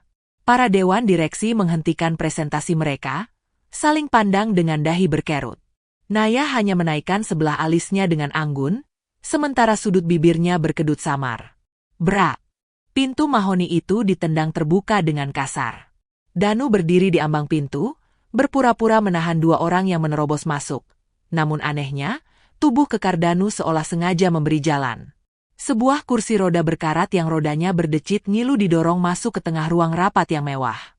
Di atasnya, duduk Ibu Arya dengan rambut beruban yang acak-acakan, daster bermotif bunga yang kusam, dan wajah merah padam yang dibasahi keringat serta air liur. Marni, tetangganya, berdiri di belakang kursi roda dengan wajah ketakutan melihat deretan direktur berjas rapi menatap mereka. Pencuri! Teriakan cadel namun melengking itu merobek keheningan ruangan. Ibu Arya mengangkat tangan kirinya yang bergetar hebat, menunjuk lurus tepat ke arah wajah Naya. Dunia Arya seakan berhenti berputar. Nampan di tangannya terlepas, jatuh menghantam lantai karpet dengan suara teredam. Cangkir-cangkir porselen pecah berserakan, namun tidak ada satupun yang menoleh padanya. Arya menatap ibunya dengan bola mata nyaris melompat keluar. Wajahnya seketika seputih kertas. Ibu, desis Arya dengan suara tercekat, lututnya langsung kehilangan tulang. Anakku. Jangan percaya perempuan iblis itu. Teriak ibunya lagi, napasnya tersengal-sengal menahan emosi yang meledak-ledak. Ia melempar amplop coklat itu ke atas meja rapat yang mengilap, membuat lembaran kertas palsu itu berhamburan ke hadapan para dewan direksi. Dia memalsukan kematiannya. Dia mencuri uang asuransi dan uang hahal taluko anakku untuk membangun perusahaan ini. Perempuan ini penipu. Perusahaan ini milik anakku, Alia. Ruang rapat seketika dipenuhi bisik-bisik tajam. Para dewan direksi yang berisi pria dan wanita lanjut usia itu menatap Naya dengan penuh tanya dan kecurigaan. Fitnah memalsukan kematian dan menggelapkan dana adalah skandal besar yang bisa menghancurkan saham perusahaan dalam hitungan jam. Melihat kepanikan yang mulai merayap di wajah para eksekutif, Ibu Arya tersenyum miring. Ia merasa menang. Ia merasa telah menelanjangi Naya di depan para bawahan pentingnya. Dengan air mata buaya yang dipaksakan keluar, wanita tua itu mulai meraung-raung, memainkan peran sebagai korban paling menderita di dunia. Selama 3 tahun, aku lo kalena syok. Anakku hidup miskin kalena luko kami diculi. Sementara dia, penculi ini, pola-pola mati dan pakaian jas mewah. Tertangkap dia. Kembalikan uang kami. Ratap Ibu Arya, memukul-mukul sandaran tangan kursi rodanya dengan dramatis. Arya akhirnya tersadar dari kelumpuhan sementaranya. Ia menerjang maju, mencengkeram bahu ibunya dengan kasar. Ibu, apa yang ibu lakukan di sini? Ibu gila? Diam, Bu, diam, bentak Arya histeris. Ia menatap Naya dengan panik, memohon pengampunan melalui sorot matanya. Rencananya untuk kembali merayu Naya hancur lebur berkeping-keping detik ini juga. Lepaskan aku, Alia bodoh. Dia membohongimu. Ini dokumen buktinya, jerit ibunya menepis tangan Arya. Suasana semakin ricuh. Beberapa anggota direksi mulai berdiri, bersiap menuntut penjelasan Naya. Skandal ini terlalu kotor untuk dibiarkan. Arya meremas rambutnya sendiri, menangis putus asa di samping kursi roda ibunya, merutuki nasibnya yang kembali dijegal oleh wanita tua yang melahirkannya ini. Di tengah kekacauan, histeria, dan fitnah yang meliuk-liuk di udara seperti ular berbisa, sebuah suara yang sangat pelan namun mematikan terdengar membelah ruangan. Sebuah tawa. Naya tertawa. Bukan tawa panik atau tawa canggung, melainkan tawa murni yang terdengar sangat merdu dan renyah. Wanita itu bersandar di kursi kebesarannya, menumpukan dagu di atas tautan jemarinya, menatap Arya dan ibunya seperti menatap sepasang badut sirkus yang sedang mempertontonkan atraksi konyol. Luar biasa, ucap Naya dengan nada tenang yang justru membuat bulu kuduk semua orang di ruangan itu berdiri. Ia menatap Danu yang berdiri kaku di dekat proyektor. Danu, rapat ini mulai membosankan. Maukah kamu menampilkan bukti yang sesungguhnya di layar utama? Kurasa, para direktur kita butuh tontonan yang jauh lebih menarik daripada tangisan palsu seorang lintah darat. Lampu ruangan tiba-tiba meredup. Layar raksasa di belakang Naya menyala terang benderang, menanti untuk membongkar dosa yang paling kelam. Layar raksasa di belakang Naya berkedip sejenak sebelum memancarkan cahaya putih kebiruan yang menyilaukan, menerangi wajah-wajah tegang di dalam ruang rapat tersebut. Tidak ada gambar atau grafik bisnis yang muncul, melainkan sebuah gelombang suara berwarna hijau yang bergerak naik turun selaras dengan desingan pelan dari pengeras suara di sudut ruangan. Danu menekan sebuah tombol pada alat pengendalinya. Sedetik kemudian, sebuah suara bariton yang sangat dikenal oleh semua orang di ruangan itu, terutama oleh Arya, menggema memantul di dinding kayu mahoni. Ibu tenang saja. Tinggal sedikit lagi. Berkas pemindahan hak milik ruko peninggalan orang tua Naya sudah diurus oleh notaris kenalanku. Begitu dia tanda tangan hari Jumat nanti, semuanya beres. Arya berhenti bernapas. Jantungnya seakan dihantam godam-godam baja berulang kali. Matanya terbelalak lebar menatap gelombang suara di layar itu. Itu adalah suaranya sendiri. Tepat 3 tahun yang lalu, di lorong lantai 2 rumahnya. Belum sempat para dewan direksi mencerna kalimat tersebut, suara serak dan sinis menyusul dari rekaman yang sama. Baguslah. Ibu sudah muak melihat wajahnya yang selalu memelas itu. Apalagi dia belum juga bisa memberimu keturunan. Perempuan mandul tidak pantas ada di keluarga kita. Kamu harus segera meresmikan hubunganmu dengan Tari. Dia sedang mengandung cucu ibu sekarang, jangan biarkan dia menunggu terlalu lama. Suasana ruang rapat yang tadinya dipenuhi bisik-bisik ini berubah menjadi keheningan yang mencekik. Beberapa direktur senior ternganga, menatap jijik bergantian ke arah Arya dan wanita tua di atas kursi roda tersebut. Ibu Arya, yang tadi meraung-raung seperti korban paling menderita, kini mengatupkan rahangnya rapat-rapat. Mulutnya yang miring akibat stroke terbuka dan tertutup seperti ikan yang kehabisan air. Keringat dingin sebesar biji jagung menetes dari pelipisnya. Itu bohong, jerit ibunya tiba-tiba, menunjuk layar dengan tangan kirinya yang bergetar hebat. Itu lekayasa. Perempuan iblis ini memalsukan suara kami. Jangan percaya. Naya tersenyum tipis. Ia berdiri dari kursi kebesarannya, melangkah dengan anggun memutari meja rapat. Sepatu hak tingginya mengetuk lantai karpet tanpa suara, namun auranya seolah membawa badai es ke tengah ruangan. Rekaman suara itu telah diuji keasliannya oleh tim forensik digital. Ibu, ucap Naya dengan nada sangat lembut, selembut belati yang menyayat leher secara perlahan. Diambil pada malam di mana kalian berdua merencanakan untuk merampas satu-satunya peninggalan orang tua saya, sebelum akhirnya berencana membuang saya demi seorang perempuan simpanan. Naya menoleh ke arah Danu dan mengangguk pelan. Layar kembali berganti. Kali ini, terpampang deretan dokumen resmi dengan stempel kepolisian, kejaksaan, dan kantor pajak. Angka-angka berwarna merah menyala mendominasi layar. Dewan direksi yang terhormat, Naya menatap para pemegang saham perusahaannya yang kini mendengarkan dengan penuh perhatian. Pria yang melamar sebagai staf rendahan di tempat kita ini, dulunya adalah seorang pemilik bisnis. Namun, ia menyembunyikan fakta bahwa bisnisnya hancur karena ia sendiri yang menggelapkan dana perusahaan dan memalsukan laporan pajak selama bertahun-tahun. Uang itu, secara sembunyi-sembunyi, ia alirkan ke rekening rahasia atas nama ibunya. Ruang rapat meledak dalam seruan tertahan. Pak Surya, salah satu direktur tertua, menggebrak meja dengan wajah merah padam. Kita hampir saja mempekerjakan seorang penjahat kerah putih di departemen distribusi. Ini penghinaan bagi integritas Adiatma Group. Naya, kumohon, Naya. Arya tiba-tiba menerjang maju, menjatuhkan dirinya di lutut Naya. Kemeja putihnya yang menguning di bagian kerah kini basah oleh keringat dingin. Wajahnya yang dulu selalu ia banggakan ketampanannya kini tampak menjijikkan, dipenuhi air mata dan ingus. Itu masa lalu, sayang. Aku sudah berubah. Aku mencintaimu. Ibu yang memaksaku melakukan semua itu, Naya. Ibu yang menyuruhku berselingkuh dengan Tari. Tolong, jangan hancurkan aku lagi. Ibu Arya memekik mendengar pengkhianatan putranya. Alia, anak Dedulhaka. Kamu yang mau uang itu. Ratap ibunya sambil memukul-mukul sandaran kursi roda, namun suaranya tenggelam oleh tatapan muak semua orang. Naya menunduk, menatap Arya yang bersimpuh di kakinya. Tidak ada sedikit pun rasa iba di manik matanya yang segelap malam.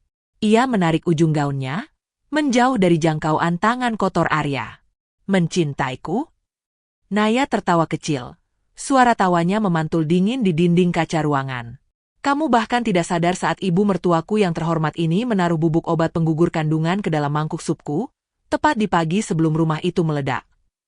Kalimat itu bagai petir di siang bolong bagi Arya. Pria itu mendongak, menatap Naya dengan mulut ternganga.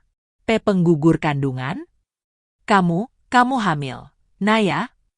3 tahun lalu? Ya, jawab Naya dingin. Ia kemudian menatap tajam ke arah wanita tua di kursi roda.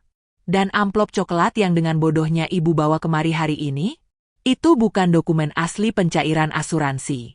Itu adalah umpan yang sengaja saya kirimkan ke rumah susun kumuh kalian subuh tadi. Seekor anjing serakah akan selalu berlari mengejar tulang yang dilemparkan padanya.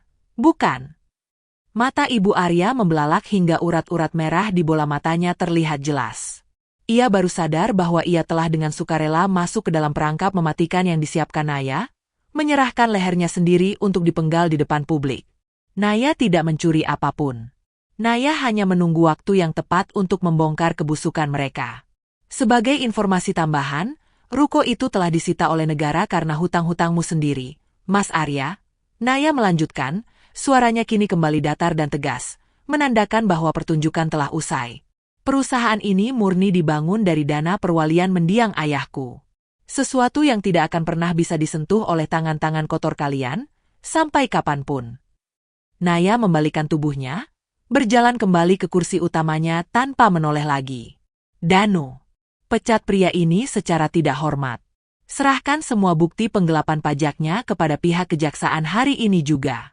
Dan suruh petugas keamanan menyeret kedua sampah ini keluar dari gedungku.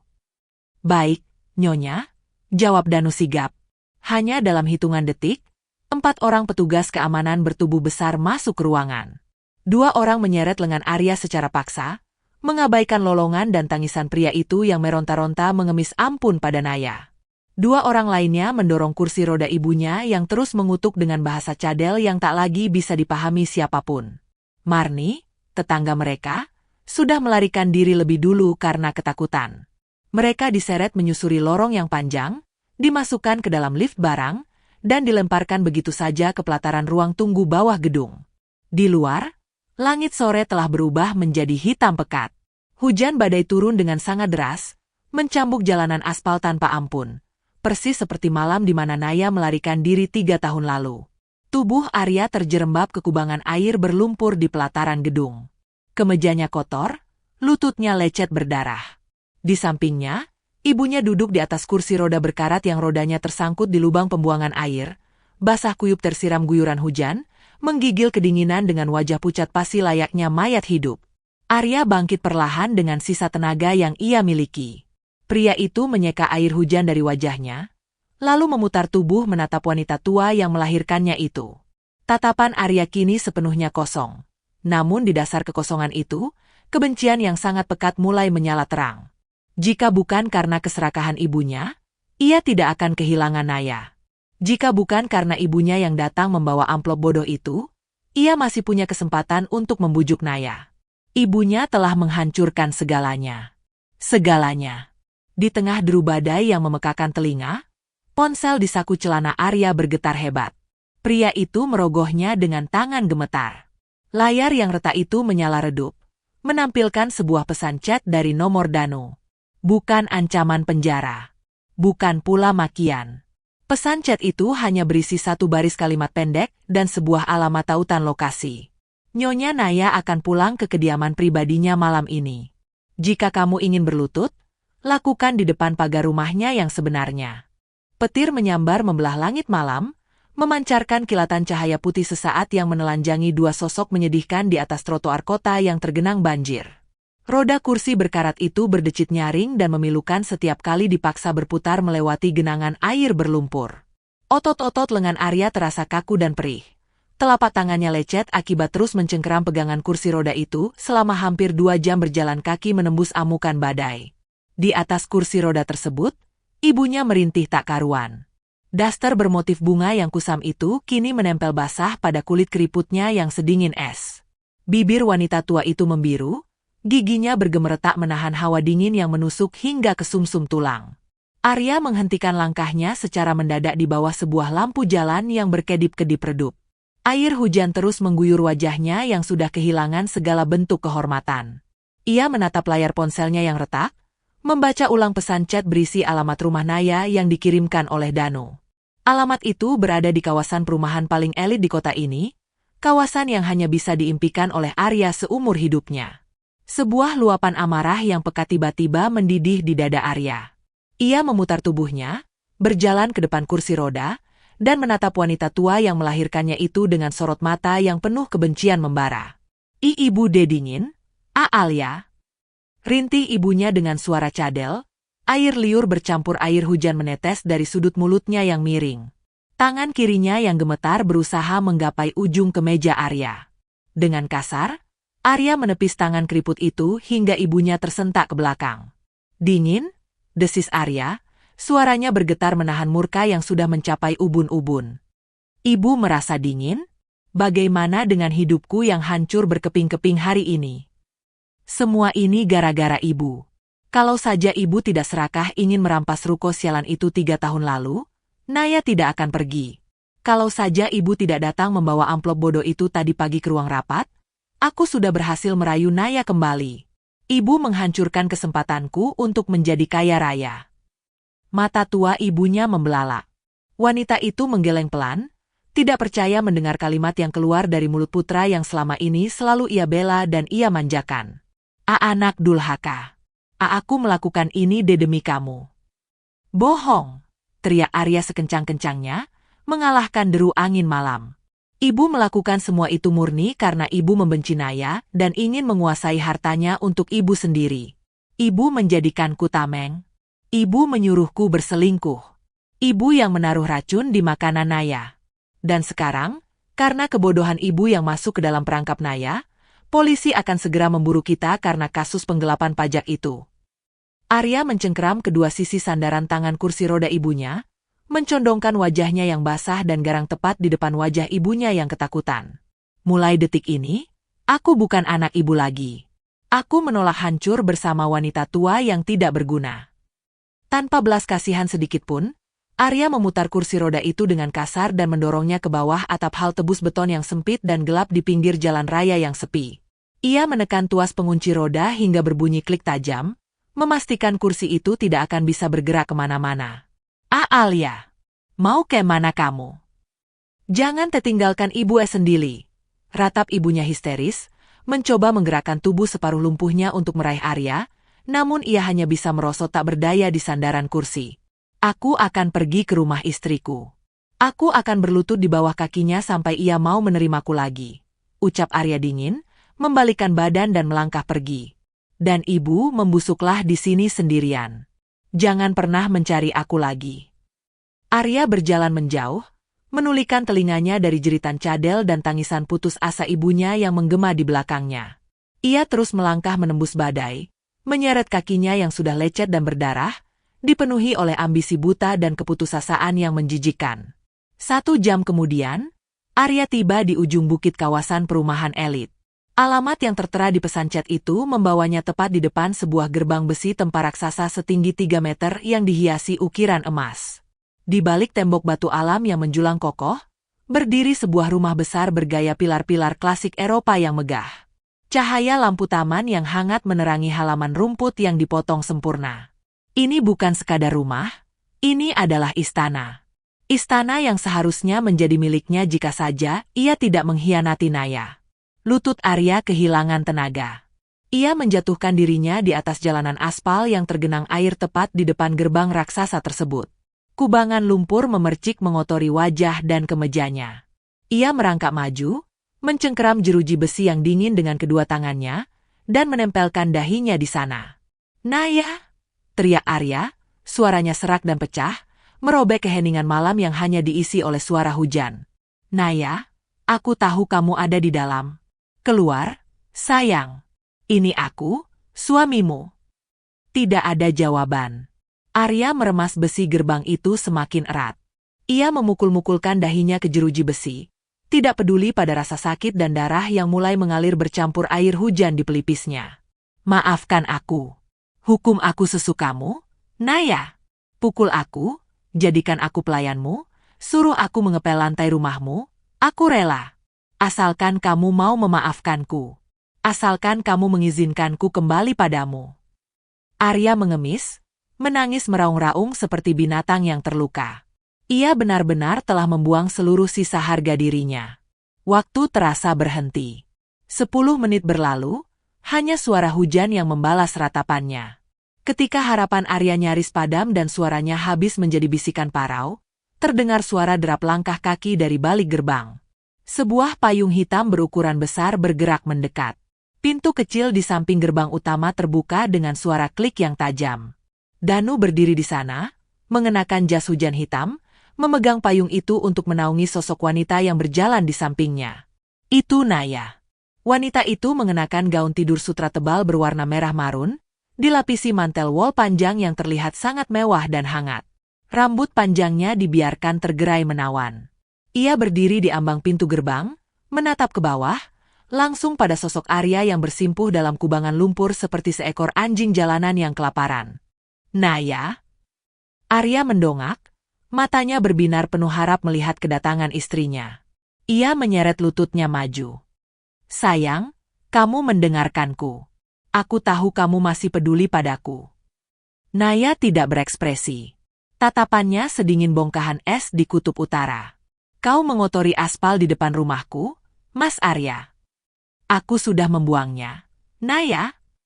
Arya berteriak panik, takut Naya akan berbalik pergi. Ia membusungkan dadanya yang gemetar, mencoba membuktikan kesetiaannya. Aku sudah membuang ibuku. Aku meninggalkannya sendirian di halte bus yang gelap dan basah. Aku sudah mencoretnya dari hidupku. Aku melakukan semua itu demi kamu. Bukankah ini yang kamu inginkan? Pembalasan dendam pada wanita tua itu? Aku sudah melakukannya untukmu. Bukannya tersenyum, raut wajah Naya justru berubah menjadi ekspresi jijik yang luar biasa. Ia menatap Arya seolah pria itu adalah serangga paling menjijikan yang pernah ia lihat. Kamu pikir itu membuatku terkesan? Suara Naya terdengar pelan, namun memotong udara malam lebih tajam dari pedang. Seorang pria pengecut yang dulu bersembunyi di balik ketiak ibunya untuk menyakitiku, kini dengan mudahnya membuang ibu kandungnya sendiri yang sedang lumpuh di tengah badai hanya demi uang dan harta? Kamu tidak punya tulang punggung, Mas. Kamu jauh lebih rendah dari lumpur yang sedang kau duduki sekarang. Arya tertegun. Mulutnya terbuka, namun tidak ada suara yang keluar. Seluruh pengorbanan busuk yang ia banggakan justru menjadi bumerang yang menelanjangi sifat aslinya. Sebelum Arya sempat menyusun kebohongan baru untuk membela diri, pintu utama rumah megah di belakang Naya terbuka. Cahaya hangat dari dalam rumah memancar keluar. Ibu. Sebuah suara kecil, cadel namun sangat menggemaskan, mengudara membelah derasnya hujan. Arya membeku. Lehernya seakan dipaksa berputar secara mekanis untuk melihat ke arah sumber suara tersebut. Di teras rumah, seorang pengasuh berseragam rapi berdiri memegang payung kecil, menaungi seorang balita laki-laki yang baru berusia sekitar 2,5 tahun. Bocah kecil itu mengenakan setelan piyama dinosaurus yang tebal, memegang sebuah boneka beruang, dan mengucek matanya yang mengantuk sambil menatap ke arah Naya. Udara di paru-paru Arya seakan tersedot habis secara paksa. Ia menatap wajah balita itu dengan mata membelalak sempurna. Hidungnya, bentuk rahangnya, hingga sepasang mata bulatnya yang jernih. Itu adalah cerminan wajah Arya sendiri saat ia masih kecil. Kenyataan menghantam Arya seperti kereta api berkecepatan tinggi. Racun penggugur kandungan yang ditaruh ibunya di mangkuk sup 3 tahun lalu, ledakan rumah. Naya yang sedang hamil saat melarikan diri. Anakku, bisik Arya parau, tangannya tanpa sadar terulur ke sela-sela jeruji besi, mencoba menggapai udara kosong di hadapannya. Jantungnya berdetak begitu menyakitkan hingga rasanya akan meledak. Darah dagingnya sendiri. Anak yang selama ini selalu ia dambakan untuk membungkam mulut ibunya, kini berdiri tegak di dalam istana yang tak bisa ia sentuh. Naya menoleh ke belakang, menatap putranya dengan senyuman paling lembut dan penuh cinta yang belum pernah Arya lihat sebelumnya. Lalu, wanita itu menoleh kembali menatap Arya. Senyum lembut itu lenyap seketika, berganti dengan seringai mematikan yang menandai kehancuran mutlak sang mantan suami. Anakmu? Naya mengangkat dagunya dengan angkuh. Bukan. Ini adalah pewaris tunggal kerajaan bisnisku. Dan baginya, ayah kandungnya sudah mati terbakar menjadi abu 3 tahun yang lalu. Besi gerbang yang dingin dan basah itu seolah berubah menjadi bara api yang membakar telapak tangan Arya. Namun pria itu menolak melepaskan cengkeramannya. Darah segar yang menetes dari pelipisnya bercampur dengan air hujan, mengalir melewati sudut bibirnya yang gemetar hebat. Bola matanya nyaris melompat keluar, menatap rakus ke arah balita kecil bersetelan piyama dinosaurus yang berdiri di teras rumah megah tersebut. Darah dagingnya. Seorang putra yang selama ini ia anggap tidak akan pernah bisa diberikan oleh Naya. Putra yang seharusnya memanggilnya ayah, yang seharusnya menjadi tiketnya menuju kekayaan tanpa batas. Itu anakku, raung Arya, suaranya pecah, tenggelam oleh gelegar petir yang menyambar. Ia berusaha menyelipkan kepalanya di antara celah jeruji besi, persis seperti tawanan gila yang mencoba melarikan diri dari penjara. Kembalikan anakku, Naya. Dia berhak tahu siapa ayah kandungnya. Aku ayahnya. Naya berdiri tak bergeming di bawah naungan payung hitam yang dipegang Danu. Wajahnya yang dibingkai kerah mantel wol mewah itu tidak memancarkan emosi apapun, sekosong patung pualam. Namun, sebelum Naya sempat membuka suara untuk memberikan pukulan mematikan berikutnya, pintu kayu jati raksasa di belakang balita itu kembali terbuka lebar. Seorang pria jangkung dengan bahu tegap melangkah keluar dari kehangatan rumah. Pria itu mengenakan sweter rajut berwarna abu-abu gelap, memancarkan aura ketenangan dan wibawa yang membuat Arya secara naluriah merasa sangat kerdil. Tanpa ragu sedikitpun, pria itu membungkuk, mengangkat tubuh balita itu dengan satu lengan kokohnya, dan mencium pipi gembil sang anak dengan penuh kasih sayang. Udara malam sedang tidak bagus, jagoan. Kenapa kau keluar dari kamar? Ucap pria itu dengan suara bariton yang lembut dan menenangkan. Balita itu mengalungkan lengan mungilnya ke leher sang pria, lalu menunjuk arah gerbang dengan jari telunjuknya yang gempal. Papa Tian, di luar ada orang gila yang teriak-teriak. Elvano takut. Panggilan, Papa, yang keluar dari mulut kecil itu menghantam dada Arya layaknya meriam baja. Napas Arya terputus. Lututnya yang menempel pada aspal kasar seakan diremukan dari dalam. Pria itu, Bastian, tunangan baru Naya, hanya menatap sekilas ke arah Arya yang bersimpuh di kubangan lumpur, bukan dengan tatapan marah atau benci, melainkan dengan tatapan iba dan jijik yang biasa ditujukan pada tumpukan sampah basah di pinggir jalan. Bastian melangkah mendekati Naya, merangkulkan lengannya yang bebas ke pinggang ramping wanita itu. Sudah selesai urusannya. Sayang, hujannya semakin deras, kamu bisa masuk angin. Bisiknya lembut, mengecup pelipis Naya. Naya menyandarkan kepalanya sejenak ke bahu Bastian, lalu kembali menatap mata Arya yang kini dipenuhi air mata keputusasaan yang meluap-luap. Dengar baik-baik, Mas Arya, ucap Naya, suaranya mengalun tenang namun mematikan. Pria di sampingku ini yang memegang tanganku saat aku meregang nyawa di ruang persalinan. Dia yang terjaga semalaman saat Elvano demam, dan dia yang mengajari putraku berjalan. Di mata hukum, di mata Tuhan, dan di mata putraku, ayahnya adalah Bastian. Sedangkan kamu hanyalah gumpalan masa lalu busuk yang sudah lama aku buang ke tempat sampah. Tidak, kamu jalang. Kamu merampas anakku. Arya kehilangan sisa-sisa kewarasannya. Ia memukul jeruji besi itu dengan kepalan tangannya yang berdarah, melolong layaknya anjing liar yang kelaparan. Aku akan menuntut hak asuhku. Aku akan menyeretmu ke pengadilan. Kalian tidak bisa menyingkirkanku begitu saja. Seolah alam semesta menertawakan ancaman kosong Arya, suara lengkingan sirine tiba-tiba membelah deru badai malam itu. Cahaya lampu merah dan biru berputar dengan cepat, menembus tirai hujan, menyilaukan mata Arya. 3 mobil patroli kepolisian berhenti dengan decitan rem yang melengking tajam tepat di belakang Arya. Pintu-pintu mobil terbuka secara serentak, dan 6 petugas berseragam jas hujan tebal melompat keluar. Mereka bergerak cepat mengepung Arya yang masih bersimpuh di tanah berlumpur. Saudara Arya, angkat tangan Anda ke udara. Bentak seorang perwira tinggi, mengacungkan tongkat hitamnya menembus hujan. Anda ditahan atas tuduhan penggelapan pajak berskala besar, penipuan perusahaan, dan pencucian uang. Segala aset yang Anda miliki, termasuk rekening rahasia atas nama ibu Anda, telah dibekukan malam ini juga. Arya terbelalak. Ia mencoba berdiri, namun dua orang petugas langsung menerjangnya, memelintir kedua lengannya ke belakang punggung dengan kasar. Wajah Arya didorong hingga membentur aspal yang basah dan kotor. Rasa asin darah dan genangan air lumpur memenuhi mulutnya. Bunyi klik besi yang sangat dingin terdengar nyaring saat borgol dikunci erat di kedua pergelangan tangan Arya. Naya! Naya, tolong aku! Arya meronta-ronta dengan sisa tenaga yang menjijikkan, lehernya terangkat mencoba mencari tatapan belas kasihan dari wanita yang dulu selalu mengemis cintanya itu. Danu! Tolong cabut laporannya. Aku akan melakukan apa saja. Naya, demi anak kita, jangan biarkan ayahnya membusuk di penjara. Naya menatap pemandangan itu dari balik pagar besinya yang kokoh. Ia tersenyum, sebuah senyuman kebebasan yang sangat indah. Tanpa mengucapkan sepatah kata pun, Naya membalikkan tubuhnya. Berjalan beriringan bersama Bastian dan putranya, kembali masuk ke dalam kehangatan istananya. Pintu kayu jati raksasa itu tertutup rapat, mengunci Arya dalam kegelapan malam yang dingin untuk selama-lamanya. Arya diseret tanpa ampun ke dalam mobil patroli.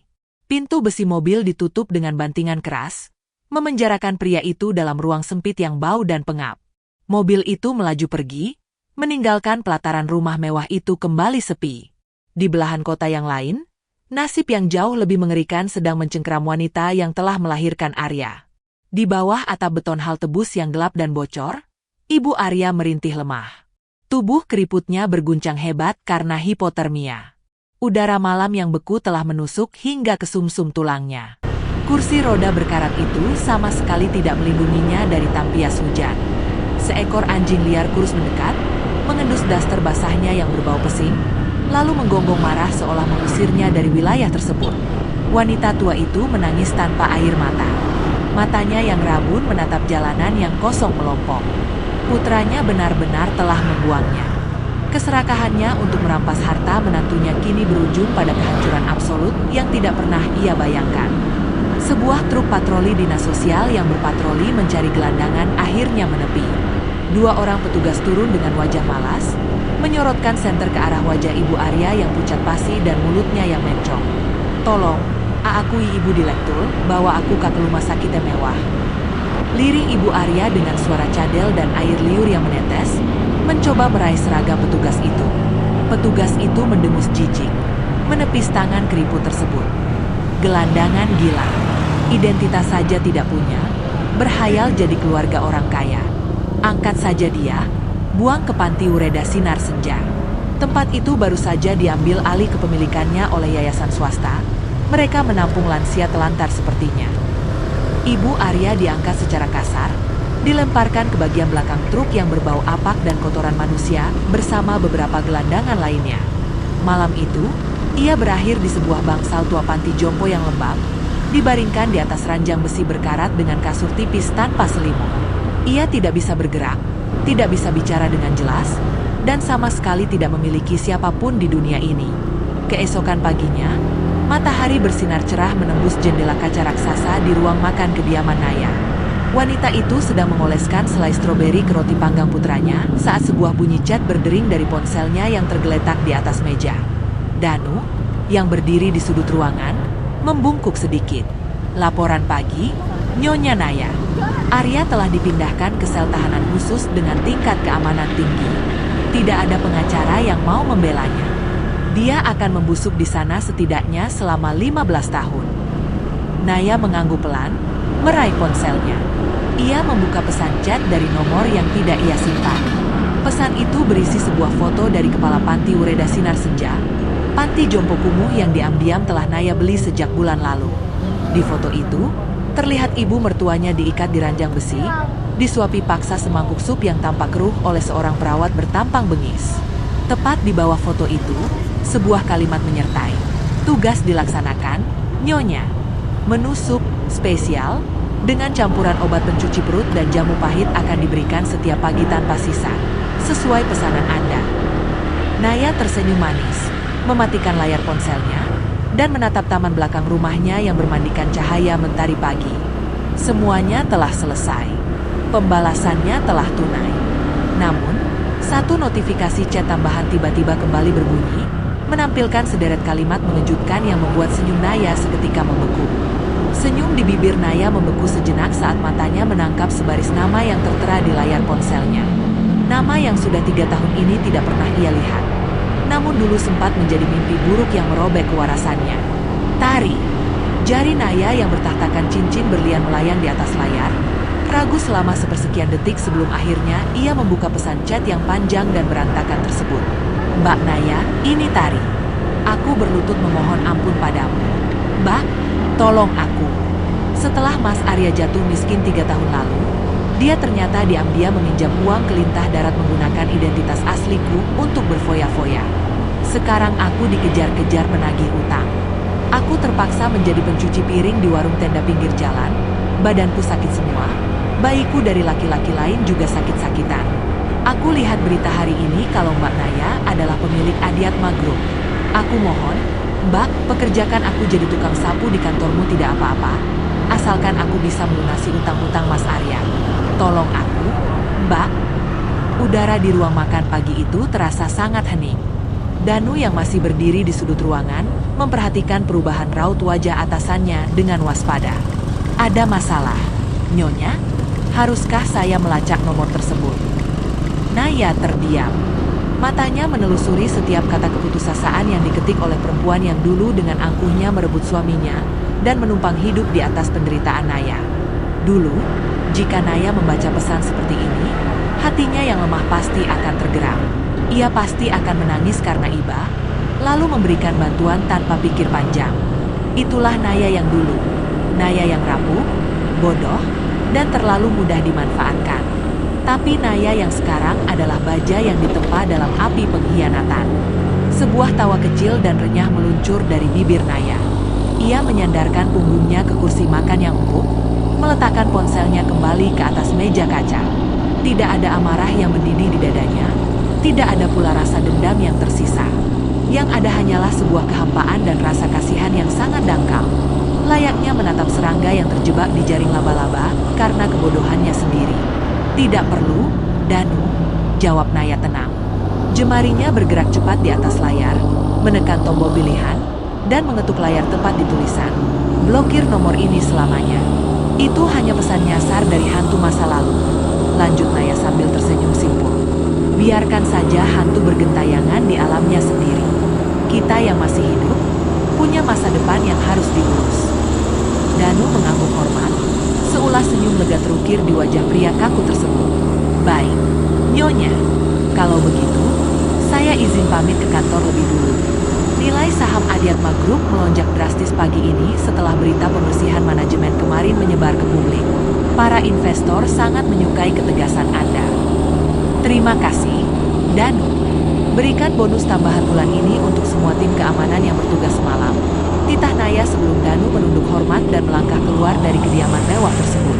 Kini, hanya tersisa Naya dan keheningan pagi yang damai. Aroma mentega cair dan roti panggang yang hangat menguar di udara.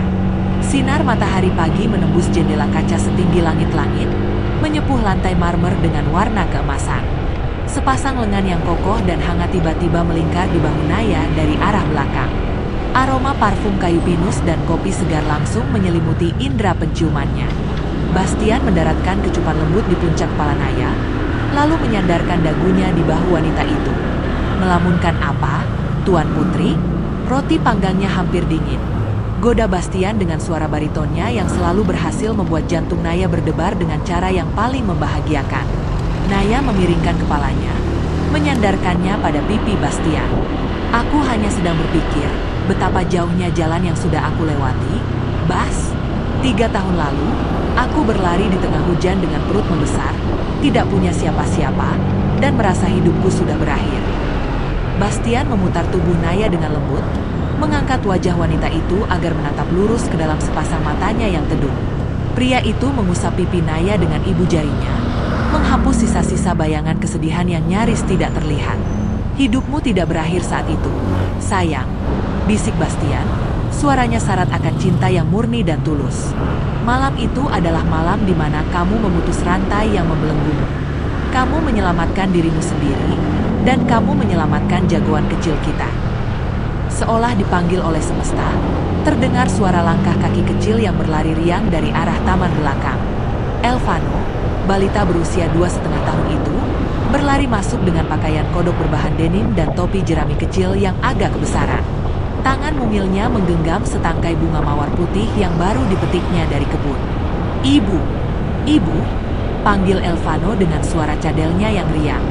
Bocah itu menabrak kaki Naya, mendongak dengan mata bulat yang berbinar-binar. "Ini buat ibu," kata Papa Tian, "bunga putih buat perempuan paling cantik di dunia." Hati Naya seakan meleleh menjadi genangan madu. Ia merengkuh tubuh gempal putranya, mengangkatnya ke udara hingga Elvano tertawa kegirangan, lalu mendudukannya di pangkuannya. Naya mengambil mawar putih itu dan mencium pipi putranya bertubi-tubi. "Terima kasih, sayangku. Ibu suka sekali."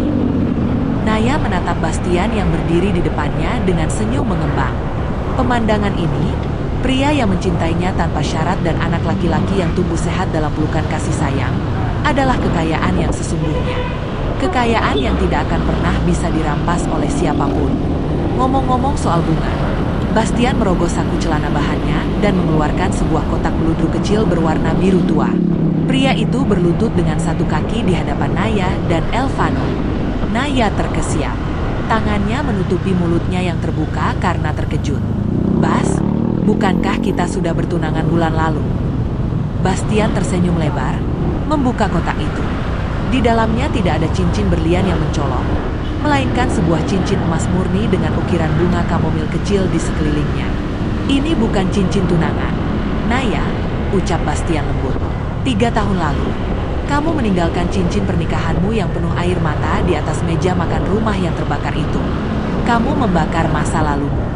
Hari ini, aku ingin memberimu cincin yang baru. Cincin yang melambangkan kebebasan, penyembuhan, dan janji bahwa mulai detik ini dan seterusnya, tidak akan ada lagi air mata kesedihan yang jatuh di pipimu." Mata Naya berkaca-kaca. Namun kali ini air mata yang menetes adalah air mata kebahagiaan yang sangat luar biasa. Kutukan masa lalu itu benar-benar telah luntur tak bersisa. Ia mengulurkan jari manisnya, membiarkan Bastian menyematkan cincin emas berukir bunga kamomil itu di sana. Cincin itu pas dengan sempurna, menutupi bekas luka goresan cincin lama yang dulu selalu menyakitinya. Bastian mengecup punggung tangan Naya dengan takzim, lalu bangkit berdiri dan memeluk kedua orang yang paling berharga dalam hidupnya tersebut. Naya membalas pelukan itu dengan sangat erat, menenggelamkan wajahnya di dada bidang calon suaminya. Sementara Elvano tertawa riang berada di tengah-tengah kehangatan mereka. Di luar jendela, langit Wonosobo hari ini tampak sangat cerah. Sebiru lautan yang tenang tanpa setitik pun awan kelabu. Burung-burung berkicau riang di dahan pohon pinus, menyanyikan lagu kemenangan bagi seorang wanita yang menolak mati sebagai korban dan memilih bangkit sebagai penguasa atas takdirnya sendiri. Naya menutup matanya, meresapi setiap detak jantung kedamaian ini. Neraka masa lalunya telah runtuh menjadi abu, dan di atas abunya, ia telah membangun surga yang tak akan pernah bisa dihancurkan. Kisah kelamnya telah usai, dan kehidupan aslinya yang penuh warna akhirnya benar-benar dimulai.